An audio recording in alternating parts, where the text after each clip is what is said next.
자, 이번 영상의 주제, 말 많은 물고기 주제는 홍명보가 망친 한국 축구, 그리고 이제 부모가 망치는 아이의 두뇌.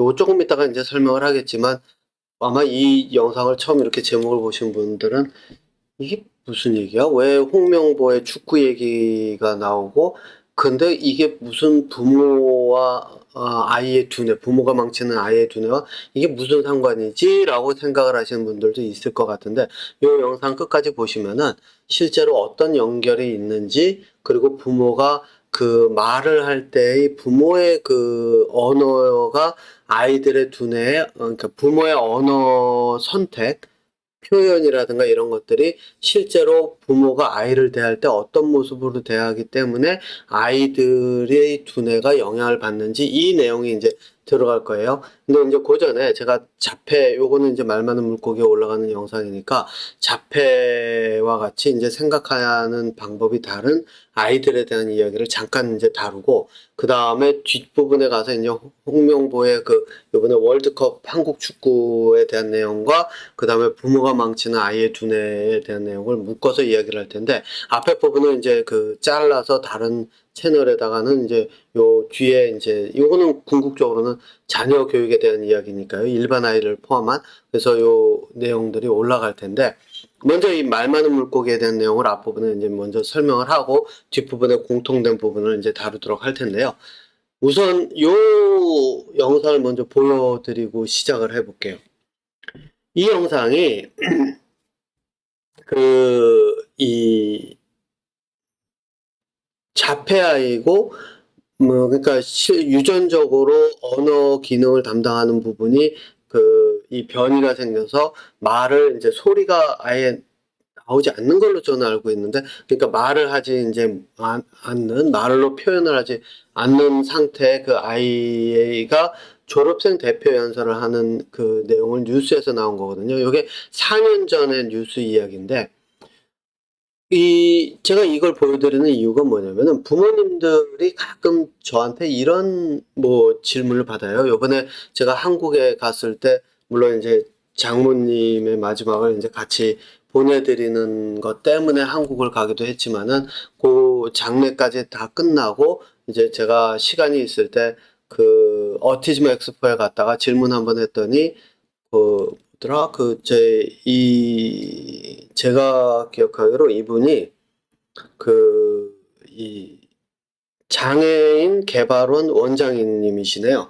예, 장애인 개발원 원장님. 이게 보건복지부 산하에서 하는 그 모든 장애와 관련된 이제 발달 장애도 포함이 돼 있는데, 그것과 관련된 이 프로젝트를 거의 다 담당해서 진행하는 굉장히 큰 조직 같더라고요. 그분을 잠깐 만나가지고 이제 이야기를, 그분이 수원에 있었던 발달장애원 하나 개소식하는 게 있어서 이제 제가 거기 가서 시간이 그때가 맞아서 이제 이야기를 잠깐 하고 왔는데, 뭐 잠깐은 아니죠. 1시간 좀 넘게 이야기를 한 것 같았는데, 거기 제가 공통적으로 거기서도 이제 그 옆에서 일하시는 팀장님들, 그러니까 이제 실제 특수교육 전공한 분들, 그리고 센터, 개소식을 이제 한 그 장소의 센터를, 센터장을 맡고 계신 분도 거기에 있었던 걸로 저는 기억을 하는데, 아무튼 이분들이 제가 기억하기로는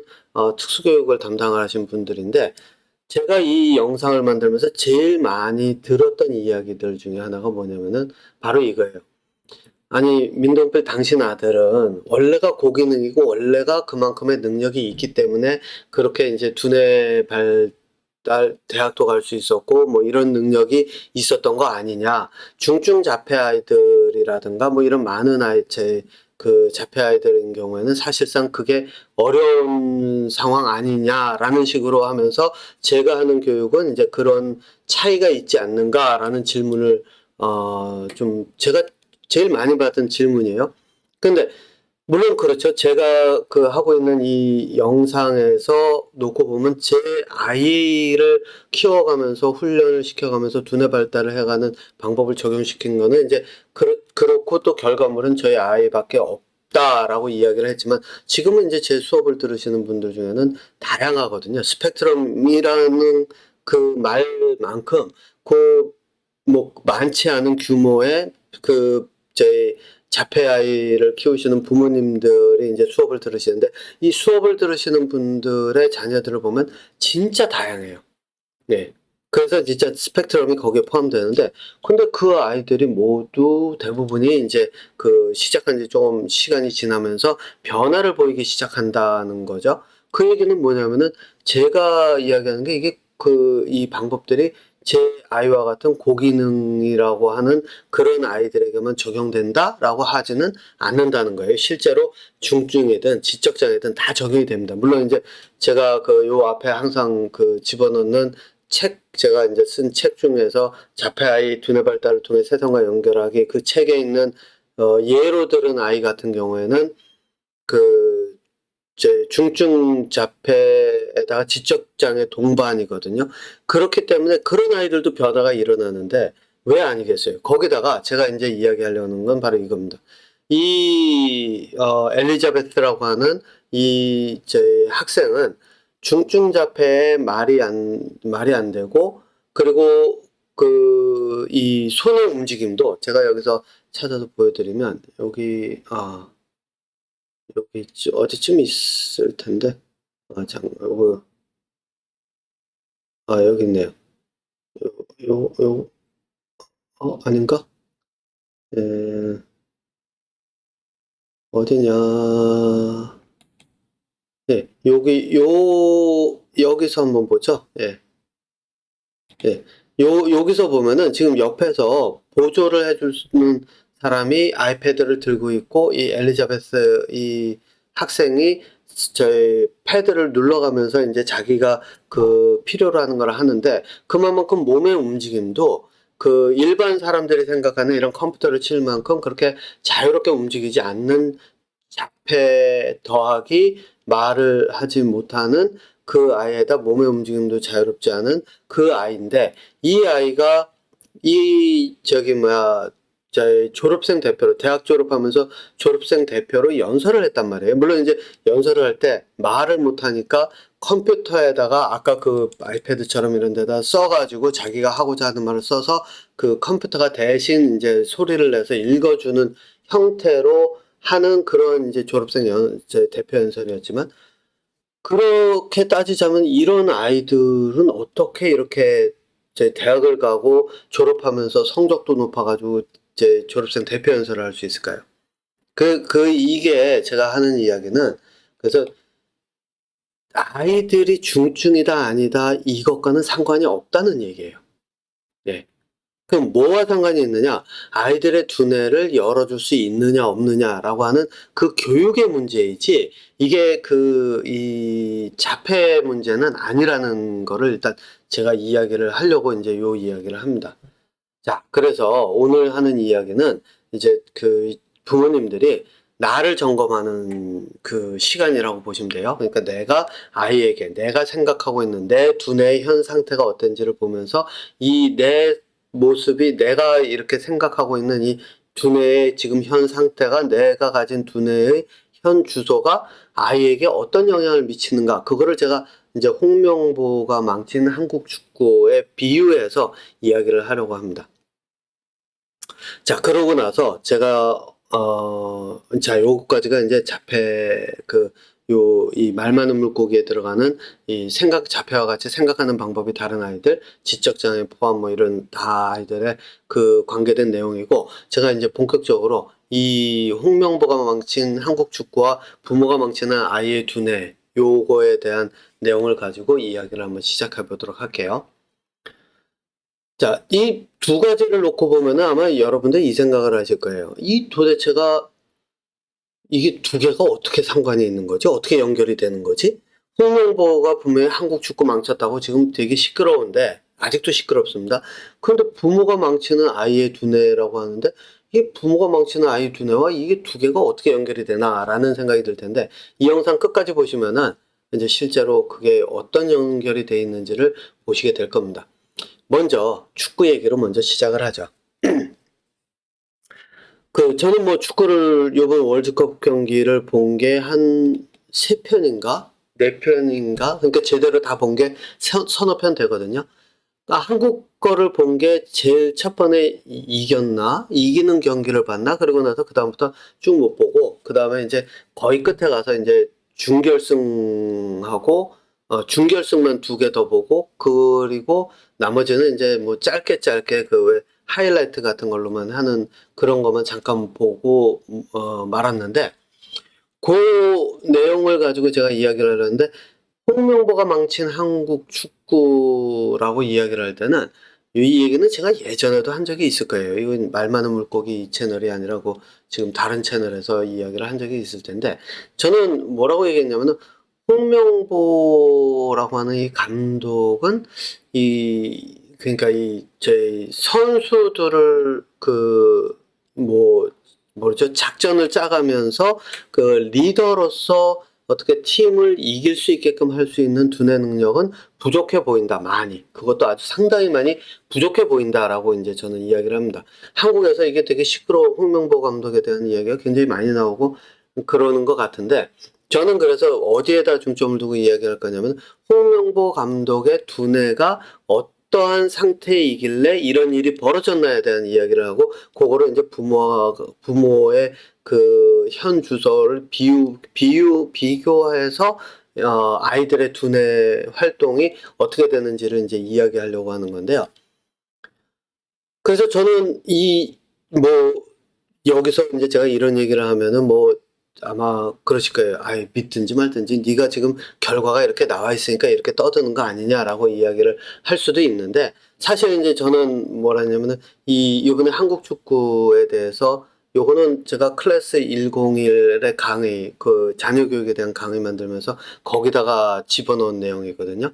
아직 그게 이제 공개가 되진 않았는데, 클래스 101이라 그래가지고 한국의 그 강의 사이트가 있더라고요. 거기서 그 제안이 와가지고, 그럼 뭐 한번 만들어 보자 그래가지고 제가 지금 그거를 이제 반 이상 진행이 되고 있는데, 그거를 시작할 때가 언제였냐면 월드컵이 시작하기 바로 그날인가 그 전날인가 그랬어요. 그 첫 번째 강의가. 그래서 첫 번째인가 두 번째 강의가 그랬는데, 그때 그 강의를 만들면서 제가 뭐라 그러냐면은, 그거는 뭐 클래스 101에 들어오셔서 만약 보시게 된 기회가 있으면은 그때 거기에서 보실 수 있는데, 월드컵에서 이번 월드컵에서 아마 홍명보 감독이 이끄는 이 한국 팀이 실제로 자기들의 목표로 한 32강인가요? 36강인가요? 뭐 그거 있잖아요. 그러니까 16강이니까 32강이겠네요. 토너먼트니까. 그 32강에 들어갈 확률은 실제로 복불복이다. 그러니까 50대 50이다. 그렇게까지 확률까지는 얘기는 안 했지만, 대략 이제 거의 선수들의 능력에 달려 있다라고 이야기를 했었거든요. 제가 그렇게 얘기한 근거를 가진 게 뭐냐면은, 제가 그 홍명보 감독이 제 평가전인가? 요번 월드컵 전에 평가전인가 하나 했는데, 거기서 졌을 때, 홍명보 감독이 한 이야기를 듣고선 제가 그렇게 얘기를 했어요. 뭐라고 얘기했냐면은, 분명히 게임에서 졌는데 뭐라 하냐면, 선수들은 잘했다. 잘했다. 그래 놓고 이제 저는 그 다음에 기대를 한 게 뭐였냐면, 내가 이 축구 경기를 하는 동안에 쭉 보니까 이러이러한 부분들이 저쪽이 좀 이 작전을 들고 나왔는데, 나는 이거를 어떻게 해야 될지를 좀 몰라서 이거를 좀 이게 바꿔가면서 하다 보니까 경기가 이제 뭐 지게 됐다. 그런데 다음번에는 이런 것들을 보완해서 이제 경기를 해서 이길 수 있도록 해보겠다. 이런 얘기를 기대했는데, 왜냐면 이게 축구를 좀 알면서 전문으로 조금 아는 게 아니죠. 이 사람은 전문이죠. 예. 축구를 전문으로 하면서 이 감독까지 맡았다고 한다면은, 선수들이 경기하는 동안 적어도 그런 것들을 분석을 할 수 있었어야 될 거 아니에요. 그래서 그걸 생각을 했는데, 이 사람 입에서 나온 말은 의외였어요. 뭐였냐면은, 뭐가 잘못됐는지 모르겠다.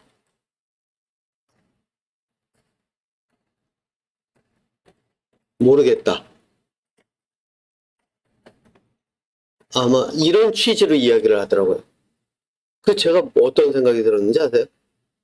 야, 이 사람은 진짜 생각이라는 것을 사고력, 그러니까 생각이라는 것은 좀 많이 떨어지는 사람 아닌가. 물론 이 사람은 저도 예전부터 이제 이름을 많이 듣고 축구 경기도 봤을 때 굉장히 잘하는 사람 중에 하나다. 그래서 유명한 사람 중에 하나다라는 것은 알고 있었지만 선수로서 잘하는 거는 자기의 개인의 능력이지만 감독의 경우에는 작전을 짜가면서 이 전체적인 거를 분석을 해가면서 어떻게 해야 될지를 이제 찾아가야 되잖아요. 근데 이런 이야기가 딱 나오는 거 보고 이 사람이 이끄는 이 팀은 선수들의 실력에 의존해서 이기든 지든 이런 것들이 결정이 되겠다라는 생각이 들었습니다. 그럼 그 얘기는 뭐냐면은 선수들의 실력 발휘를 하면 이길 수 있고 선수들이 실력 발휘를 하지 못하면 질 가능성도 있고 거기다가 상대팀에 의해서 상대팀이 어떻게 나오느냐에 따라서 이 확률이 또 달라지는, 그러니까 질 확률이 점점점 높아질 수밖에 없는 그런 길로 간다라고 이제 저는 보고 있었는데 이런 얘기를 딱 들으면은 저는 그 생각밖에 안 드는 거예요. 그래서 이제 제가 그 얘기를 했거든요. 네. 실제로 홍명보가 이끄는 한국 축구팀은 월드컵에서 그렇게 썩 좋은 성적을 낼 것 같지는 않다라는 이야기를 이제 했었는데, 마찬가지예요. 자, 그런데 이제 그 얘기까지는 지난 클래스 101 강의에서 했었는데, 그 다음에 이제 제가 홍명보 감독에 대해서 예전에 한 4, 5년, 5, 6년 전일까? 또 한 가지 이제 기억이 난 거예요.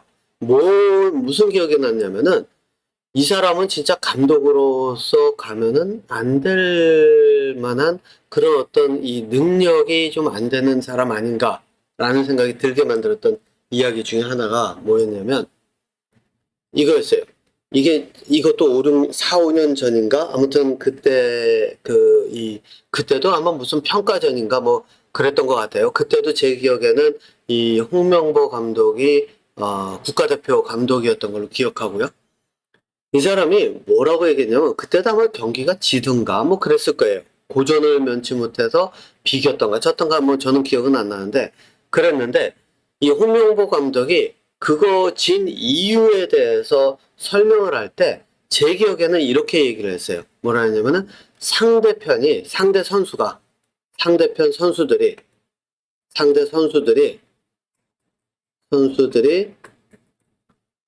조련이 잘 돼 있더라.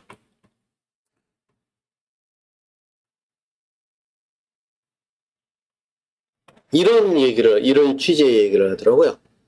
제가 이거를 딱 보고서는 좀 놀랐어요. 이게 그때 당시에, 그게 4, 5년 전이었는데도 그때도 좀 많이 놀랐어요. 왜 놀랐느냐? 여러분들 요거 한번 잘 보세요. 상대 선수들이 조련이 잘 됐다. 이게 뭐를 뜻할까요? 첫 번째는 문제를 내 팀 안에서 찾으려고 하는 거에 빠져 있어요. 그죠? 그러니까 요거랑 똑같아요. 맥락이. 이 위에 거랑. 그러니까 뭐가 잘못됐는지 모르겠다. 선수들은 잘했다라고 하는 거는 우리 팀의 잘못이 뭔지, 우리 팀이 뭐가 어떻게 됐길래 지금 상황이 이렇게 됐는지를 분석을 하지 못한다를 보여주는 건데, 여기서도 일단 첫 번째는 그게 들어가요. 두 번째 들어가는 게, 저는 어디에다 초점을 맞췄냐면 바로 조련이라고 하는 요 단어에다 초점을 맞췄어요. 이 조련의 단어가 뭔지 아세요? 제가 이거를 좀 확실하게 하기 위해서 사실 요 내용을 이제 클래스 101에도 같이 집어넣으면서 좀 확실하게 하기 위해서 제가 조련이라는 단어를 제가 혹시 모르는 의미가 있나 해가지고 이제 찾아봤어요. 그랬더니, 제가 예전에 생각하지 않았던 단어 중에, 이 뜻 중에 하나가 새로 나온 게 뭐냐면은, 아이돌 그룹들이 자기네 팬들의 층을 두텁게 하면서 이 충성도를 높인다라나요? 그런 거를 높이기 위해서 팬들을 조련한다라는, 그러니까 그런 뜻으로도 쓰인다. 팬들을 이렇게 자꾸 훈련을 시킨다? 자기들을 계속 좋아하게끔 훈련을 시킨다. 이런 용도로도 쓰이는 단어다라고 나왔는데, 제가 이제 그 단어 말고 제가 옛날부터 알고 있던 그 단어는, 조련은 어디다 쓰는 거냐면 동물을 훈련시킬 때 쓰는 단어였어요. 동물을 훈련시킬 때. 자, 그러면은 제가 이걸 가지고서 왜 이렇게 그때 충격을 받았었느냐라고 한다면은 인간은 동물이 아니에요. 첫 번째. 그 다음에 축구든 모든 경기는 예를 들어서 그 사람들이 그 필드에 딱 들어가든 뭐 경기장에 들어가든 들어가잖아요. 그러면은 들어가서 움직일 때는 그 순간순간 자기가 판단을 하고 생각을 해서 저쪽 선수들이 어떻게 움직일 때 그럼 나는 어떻게 움직여야지, 이게 끊임없이 생각을 해가고 판단을 해가면서 움직여야 되거든요. 근데 조련이라는 단어를 쓴다는 얘기는 뭐냐면은 이 사람의 머릿속에는 선수들이 자기가 이제 이 지도한다 그러나요? 자기가 이제 그 감독으로서 코칭을 하고 있는 그런 선수들이 동물로 보였다라고 하는 거예요. 그럼 동물로 보이면 어떤 일이 벌어질까요? 딱 하나예요. 시키는 대로. 동물들은 인간이 시키는 대로 해야 되는 거예요. 그러니까 예를 들어서 이제 이 배치도를 딱 놓고 너는 여기서 어떻게 움직이고 너는 여기서 이렇게 하고 너는 여기서 이렇게 하고 너는 여기서 뭐 이러면서 쭉 얘기를 하겠죠. 자, 그러면은 여기까지는 이제 그 감독들이 할 수 있는 역할이잖아요. 그런데 변수라고 하는 거는 그 안에 들어가서 계속 게임을 하면서 생기는 거기 때문에 개개인의 축구 선수들이 끊임없이 상대방의 움직임을 비교해가면서 판단해가면서 생각하면서 뛰어야 되는데, 이렇게 딱 해놓고 나서 조련이라는 단어를 썼다면은 동물들의 그런 어떤 동물과 같은 상태로 훈련을 시킨다는 거기 때문에 여기서는 뭐가 되냐면은 선수들마다 자기의 생각을 가지고 뛰는 것을 못하게 했을 가능성이 크다는 거예요. 자, 그러면 이 얘기가 뭐냐면은 보통은 이제 이게 왜 그런 거 있잖아요. 무슨 팀이라고 하는 게 보면은 보통 이제 위에 그 대장이 있고 그 대장 아래 이제 군대도 그렇잖아요. 이제 여러 이런 조직들이 그 밑으로 내려오면서 이제 계층이 생기게 되는데, 대장은 큰 틀을 짜면서 작전만 주고 나면 나머지 실행을 하는 거는 이 안에서 각자의 주특기를 가지고 하는 게 이제 그 보통 그 사회 조직에서 하는 거잖아요. 그런데 조련이 잘 돼 있다라는 표현이 가지고 있는 건 뭐냐면은 홍명보 감독에게는 이 선수들이 동물과 같이 내가 시키는 것을 따라야 한다라는 그 권위의식과 이런 것들이 굉장히 강했을 가능성이 높고, 그렇다고 한다면은 그 밑에서 선수들이 자기들끼리 어떤 의견을 나눈다든가 이런 게 허락을 거의 안 했을 가능성이 크다는 거예요. 그러면은 예를 들어 가지고서는 뭐 선수 몇 명이 모여서 야, 이게 저 팀에서 이렇게 나오면 우리 어떻게 하지? 막 이러면은 가가지고선 야, 이놈의 새끼들아, 너희들 왜 헛소리하고 앉아있어? 내가 작전 짜주고 내가 시킨 게 있잖아. 그거 따라가야지. 너 왜 이런 소리 하고 있어? 이렇게 이야기가 나올 가능성이 높다는 거예요. 거기다가 두 번째로 가는 거는 뭐가 있냐면요. 이렇게 억압을 하면 인간의 두뇌는 견디질 못해요. 그러면은 어떻게 되느냐? 아이, 나 때려치고 갈래. 아니, 내가 지금 뭐 여기 와가지고선 뭐 이거 지금 이런 소리 들어가면서 내가 이렇게까지 이런 수모를 당해야 되나? 왜 내가 기계도 아닌데 이렇게 시키는 대로 해야 되지? 이렇게 나올 가능성이 높잖아요. 그러면은 이 사람에게는 권력이 있으니까 할 수 있는 방법이 있어요. 그건 뭐냐? 축구로 경기를 딱 뛰는데 예를 들어서 뭐 요 색깔을 좀 바꿔볼까요? 이 색깔을 어떻게 바꾸지? 이건가? 아니네. 예. 뭐 지금 색깔 바꾸는 거 모르겠으니까 일단 여기 있네요. 예, 색깔 바꿔서 한번 해볼게요. 자, 1번 선수가 들어가서 분명히 지시를 내려놓은 게 있는데 이 선수가 뛰는데 자기 지시한 것에서 벗어나요. 얘는 분명히 너 이 자리 지키고 여기서부터 뭐 누구 맞고 이렇게 해 그랬는데 여기서 이만큼을 벗어나요. 그럼 어떨까요? 이 사람 눈에는 조련이라는 단어, 동물로 보고 있는 사람 눈에는 이 내가 주문한 선을 넘어서는 순간 얘는 나에 대한 도전을 하는 애예요. 그럼 어떡하겠어요, 감독이? 너 나와? 너 뛰지 마? 이게 되는 거죠. 예. 저는 이제 그런 일들이 실제로 그 축구 경기에서 벌어졌을 가능성이 높다라고 이제 봅니다. 저는 뭐 첫 번째 것만 보고 그 뒤쪽은 이제 보지 못해서 그 모르겠지만, 근데 어쨌든 이런 일들이 벌어졌을 거란 얘기예요. 근데 그 작전을 제가 모르기 때문에 뭐 이 작전에서 이렇게 홍명보 감독이 어떻게 했고 이건 모르잖아요. 그리고 여기서 먼저 여기서 이제 뚜렷하게 이제 짚고 넘어가야 될 거는, 저는 이 사람의 개인적인 그런 어떤 인성이나 이런 걸 가지고 얘기하는 거 아니에요. 저는 이제 홍명보라고 하는 사람이 자기가 한 인터뷰에서 한 말만 가지고 그 사람을 분석하는 이야기를 하는 거지, 이 사람을 개인적으로 공격한다는 거 이거 아니에요. 이 사람은 뭐 보면은 선배로서 축구 그계의 선배로서 그 후배들을 아끼는 사람이기도 할 것이고, 뭐 모르겠지만 가족들도 사랑하는 사람일 것이고, 사회에서 다른 사람들과 그 굉장히 좀 원만한 그 대인 관계로서 잘 이어나가고, 그러니까 이제 뭐 감독 자리까지 그 선임이 될 수 있었을 거라고 보이니까요. 그런 사람일 수는 있지만은 두뇌의 관점에서 보면 이 사람이 사용하는 단어와 그 표현에서 딱 보면은 바로 이런 성향이 있을 가능성이 높다는 것. 뭐 제가 볼 때는 거의 그 80% 이상이긴 하지만, 혹시라도 제 개인적으로는 99.9%이긴 하지만 뭐 조금의 그 여유를 두기 위해서 80% 이상 정도로만 해놓을게요. 네, 그 정도로 될 거라고 보여요. 그러면은 이렇게 해놓으면은 뭐 선수들이 어떻게 되겠어요?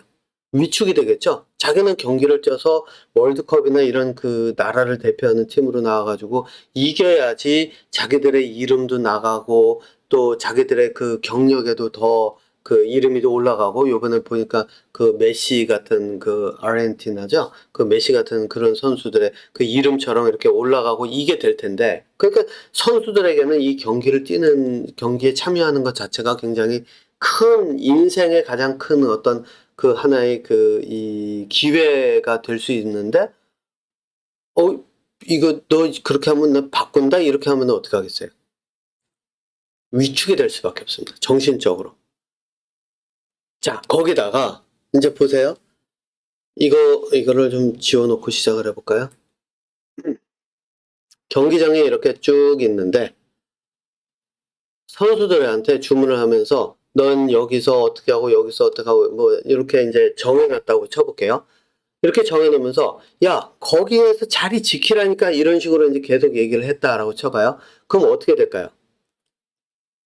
일단 정신적으로도 조금 위축이 돼 있는 상태에서 행동 반경까지 내가 설 자리, 내가 지켜야 할 자리가 정해져요. 그럼 어떻게 되느냐? 내 움직임이 고정이 된단 말이에요. 한계가 온단 말이죠. 그러면 행동 자체가 제약을 받아요. 행동에 제약이 와요. 행동에 제약이 왔다. 그러면 이제 어떻게 될까요? 사람의 두뇌는 행동의 제약을 받잖아요. 그러면 두뇌도 같이 제약을 받아요. 왜냐? 할 게 없잖아요. 여러분들 그 생각해보세요. 집에 컴퓨터도 없고 아무것도 없는 그 방에 내가 혼자 덩그러니 남겨져가지고선 그냥 한 시간을 견뎌야 한다라고 하면 어떤 일이 벌어지겠어요? 사람 미쳐요. 왜 미치냐? 할 게 없어서. 그러면은 여러분들 생각해보세요. 아니, 두뇌를 가지고 있으면 앉아서 생각이라도 하면 되는 거 아니야? 그게 안 되니까 미치는 거예요. 심심해서. 이게 똑같아요.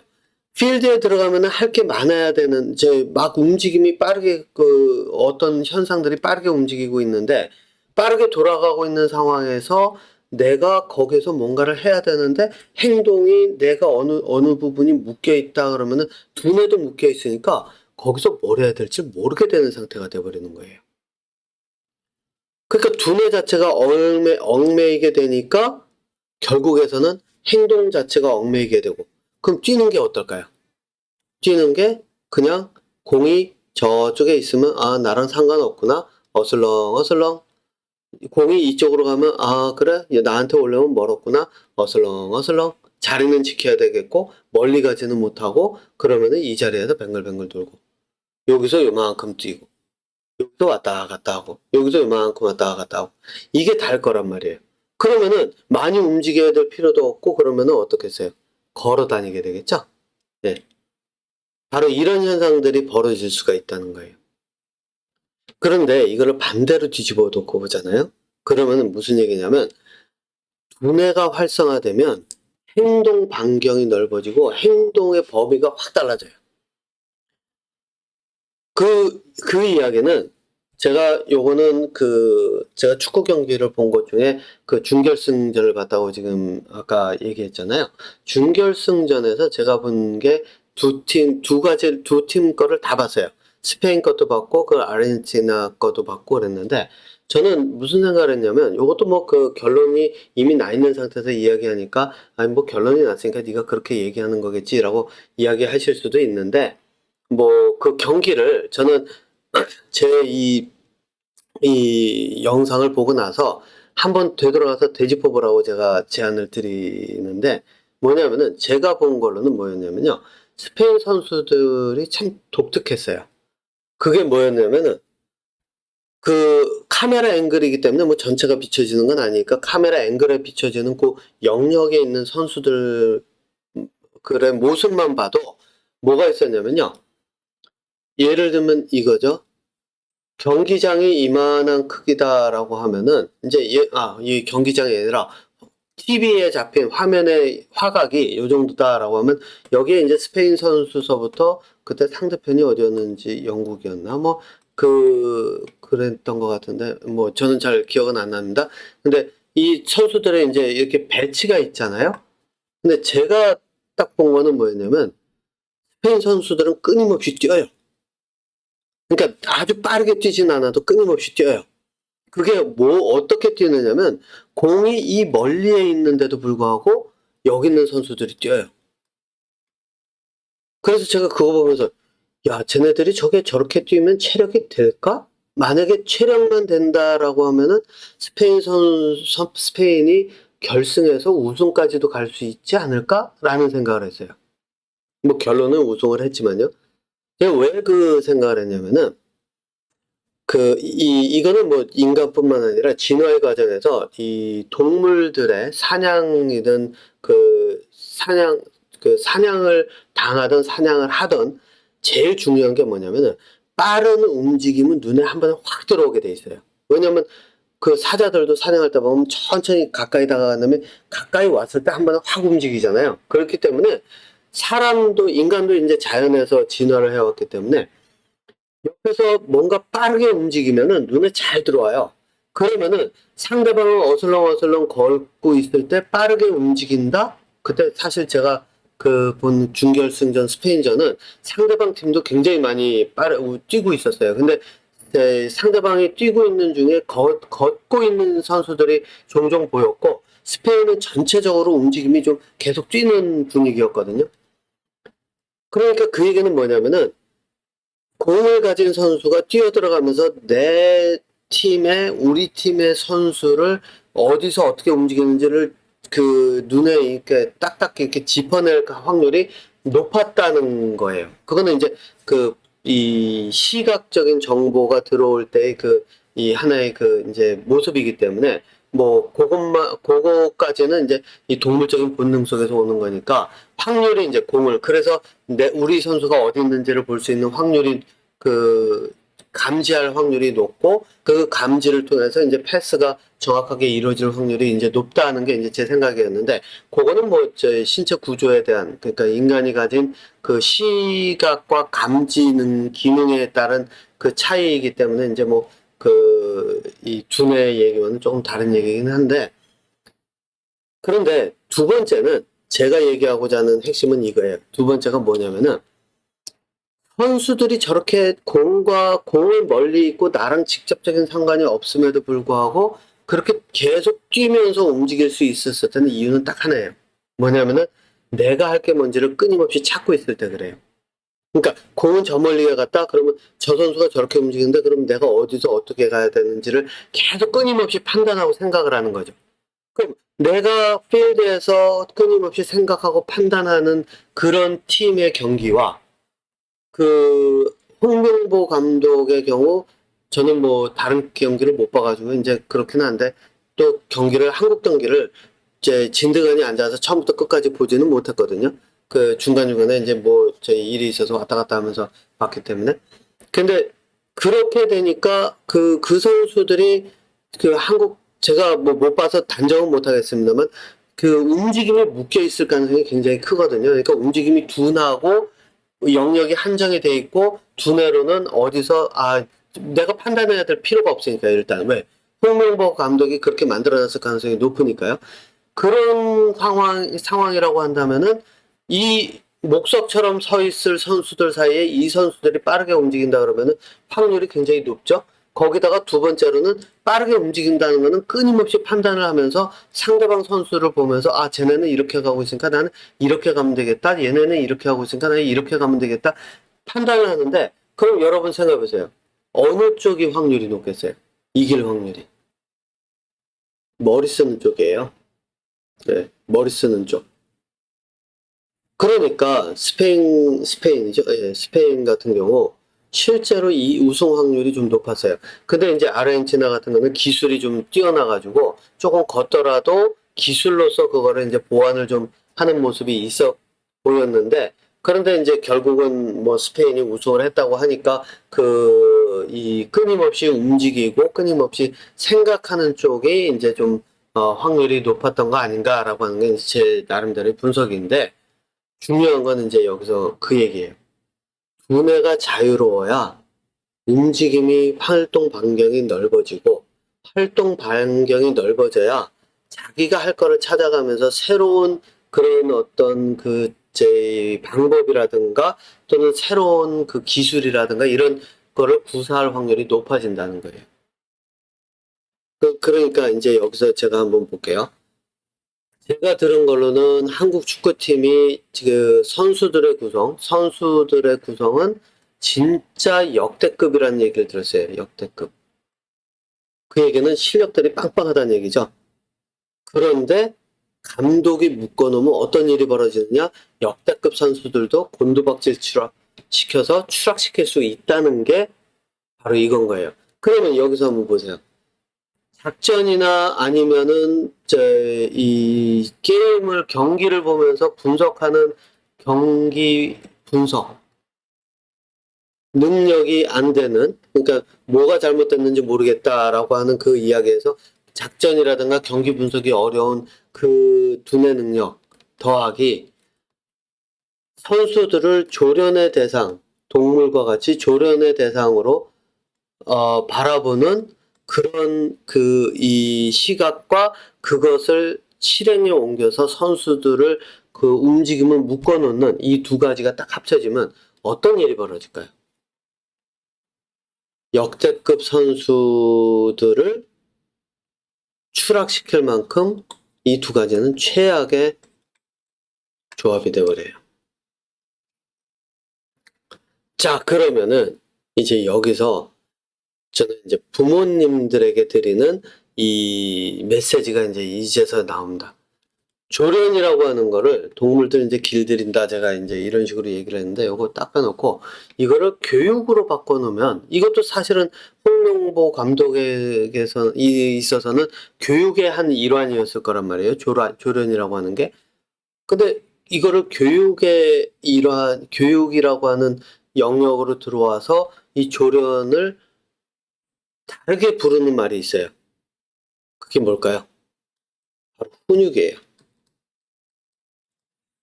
훈육이 그거잖아요. 그 아이의 그게 정신적인 사고의 자유까지는 아니더라도 정신적인 그런 어떤 자유를 주는 게 아니라 행동을 억압하잖아요. 그죠? 이거는 이렇게 하는 거야. 뭐 요거는 이때는 이렇게 해. 아이의 의사에 반해서 거슬러서 계속 해야 될 것, 하지 말아야 될 거를 주입하는 거잖아요. 그렇게 되면 어떻게 되겠어요? 행동이 제약받는 그런 상황이 되는 거죠. 행동에 제약이 오면 아까 제가 얘기했죠. 두뇌가 함께 억눌려요.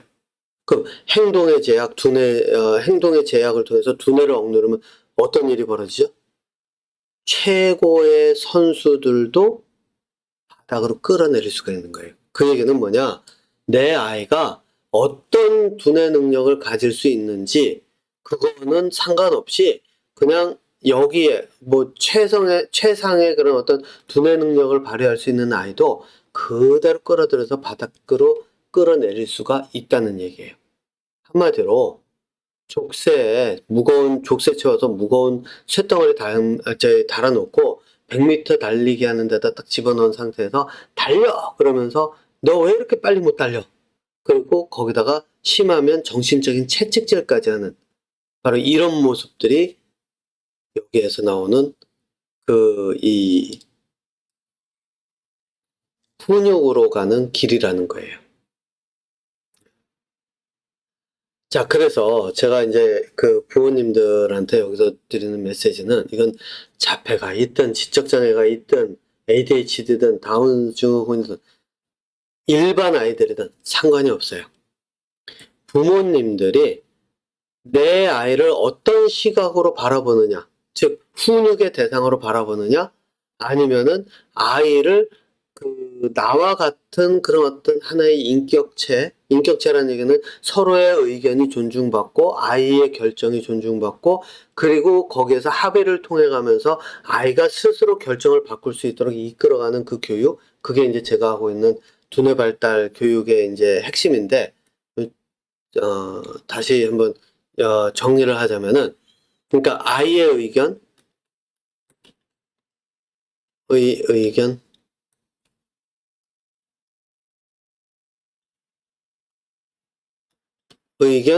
무시하지 않고 또 아이의 이야기를 듣고, 이게 같은 내용이죠.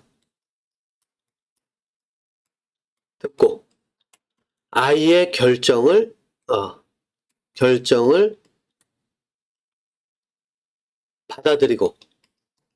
받아들인다기보다는 인정한다고 해야 되겠죠.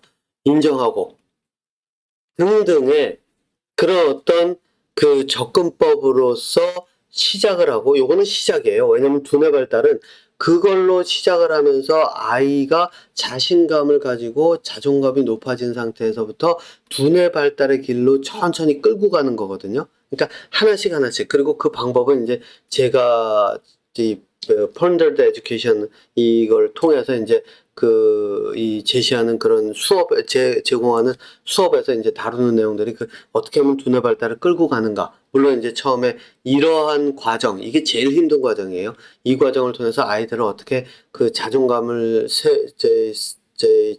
다시 되찾게 하고, 두뇌를 활용을 할 수 있도록 하는 그런 조건을 만들어 주는 걸로 시작을 해서 두뇌 발달이 될 수 있도록 이끌어가는 이 과정으로 이제 방법을 적용하는 게 들어가게 되는데, 그래서 여기는 이제 준비 운동이라고 저는 얘기하거든요. 네. 네. 이런 준비 운동을 하게 되는데, 문제는 부모님들이 훈육이라고 하는 것, 그리고 아이를 바라보는 시각이 가르쳐야 될 대상으로 바라본다든가 이렇게 되면 아이를 자꾸 아이의 행동이나 아이의 이 모든 이 두뇌 활동까지도 제약을 하려고 할 거라는 얘기라는 거예요.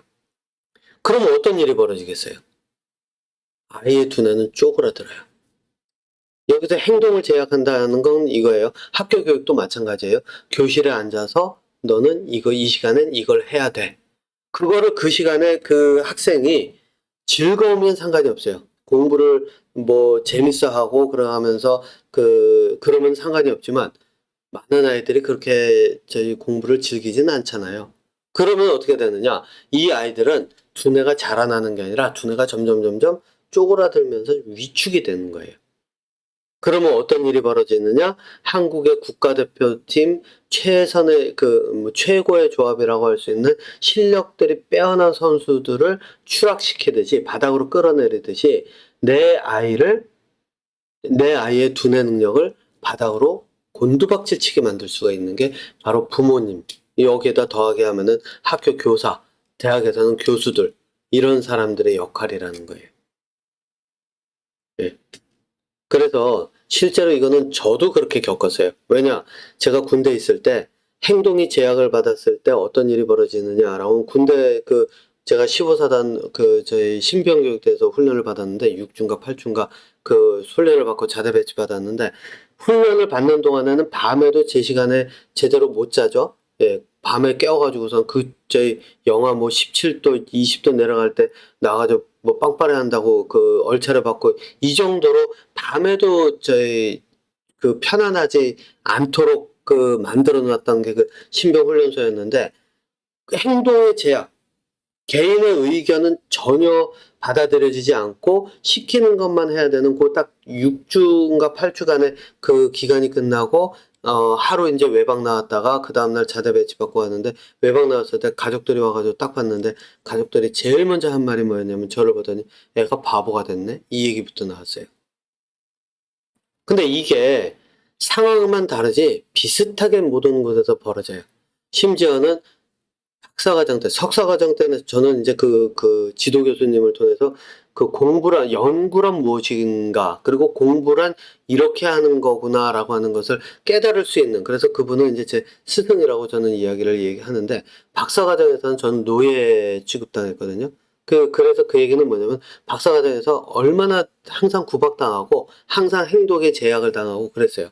그래서 저는 박사과정에서 익힌 게 없다라고 이 얘기를 해요.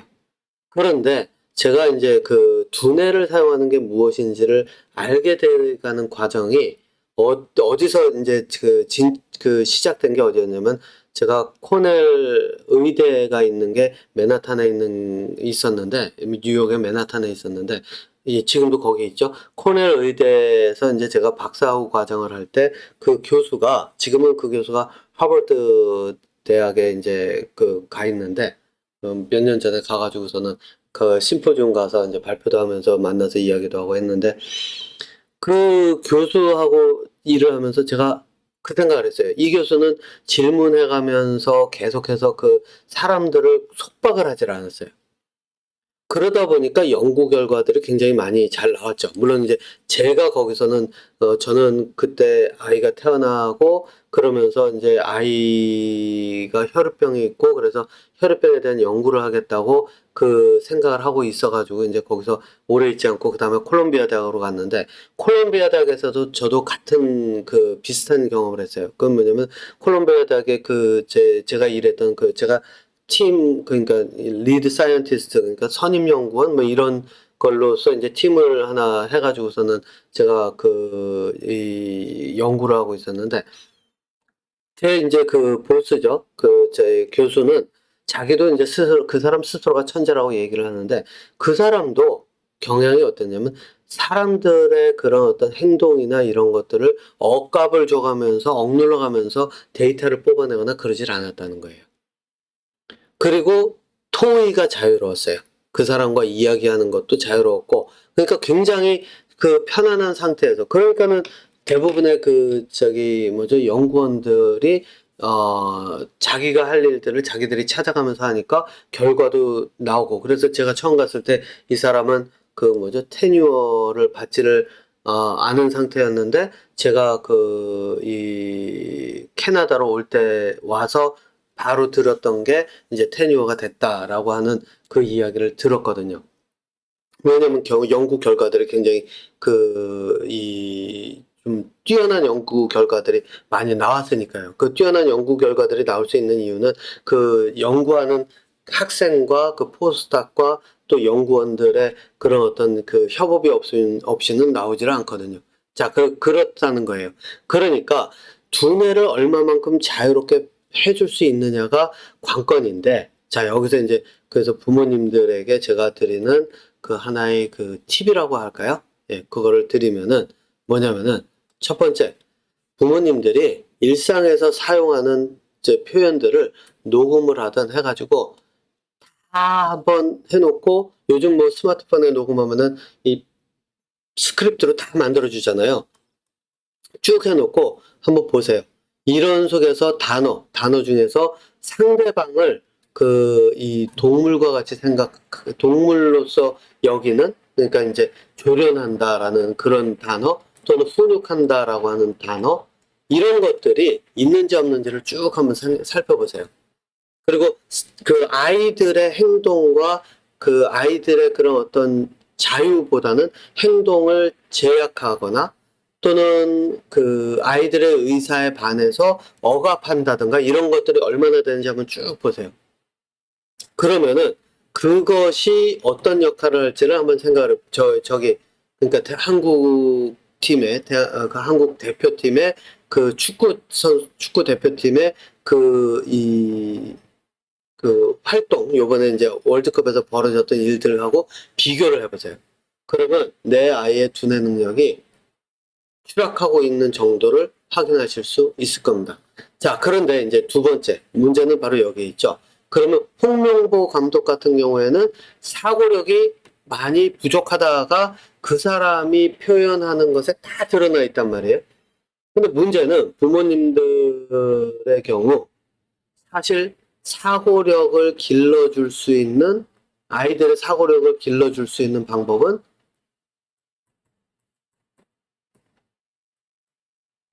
제가 하고 있는 교육 말고는 지금까지 전무하다고 보시면 돼요. 아예 없어요. 이게 있었으면은 아인슈타인도 못했는데, 그 아인슈타인도 자기 후대에게 자기의 그런 어떤 천재적인 사고 방법을 물려주지 못했잖아요. 그리고 아인슈타인이 대학도 나오고 했지만은 대학도 그렇고 아인슈타인의 부모도 그렇고 대학 교수들이 야, 아인슈타인 내가 키웠어. 내가 걔 천재적인 사고를 발휘할 수 있도록 키워서 걔가 그래서 상대성 이론까지 만들 수 있게 내가 가르쳤어. 이렇게 얘기할 수 있는 사람이 있을까요? 없어요. 예. 그 얘기는 뭐냐? 사고력을 길러줄 수 있는 방법은 전무해요. 이제 그러다 보니까 그 다음에 문제가 있는 게 뭐냐면은 아이들을 마음 놓고 풀어줄 수도 없고 딜레마죠. 또 그렇다고 지금 제가 여기서 얘기한 것처럼 뭐 이 얘기는 많이 나왔죠. 훈육은 뭐 방법이 아니다 이런 얘기도 많이 나오고 또 어떤 데서는 훈육을 해야 된다. 이게 왔다 갔다 하는 이유가 억압을 하면 두뇌 능력 뚝 떨어져요. 자유롭게 풀어주면 아이들은 원초적 본능에 매달려가지고 갈 곳을 잃어요. 그럼 어떻게 해야 되느냐? 바로 그 부분이 딜레마라는 거예요. 방법은 하나밖에 없어요. 사고력을 길러줄 수 있는 그 교육으로 들어가야 되는데, 뭐 지금까지 전 세계 이 세상 과거 저희 천년 뭐 몇백 년 뭐 몇 천 년 이상 뭐 있는 그 시기 동안에 몇천 년 지나는 그 시기를 통틀어서 두뇌 발달이 가능하도록 가르칠 수 있는 교육 방법은 존재하지 않았어요. 지금까지는 그 얘기는 뭐냐면 지금은 있다는 얘기죠. 어디에?